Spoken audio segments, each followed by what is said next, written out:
Hi everyone, in front of me I've got OPPO A94 5G, and let me share with you how to set camera timer on this device. So first of all, let's open the camera app, and since we are in the standard photo mode, we can unroll the option bar. So just unroll it, and as you can see on the second position, we've got the timer. We've got 3 different options. So currently the timer is off. As you can see, this icon is highlighted, which means that your device will take photos right after touching the shutter button.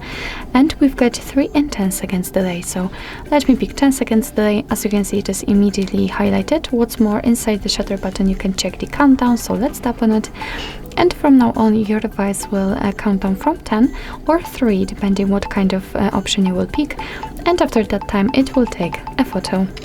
Of course, you can turn it off just by tapping on this option, and your device will take photos immediately. So actually this is it. This is how to set camera timer in your OPPO A94. Thank you so much for watching. I hope that this video was helpful, and if it was, please hit the subscribe button and leave the thumbs up.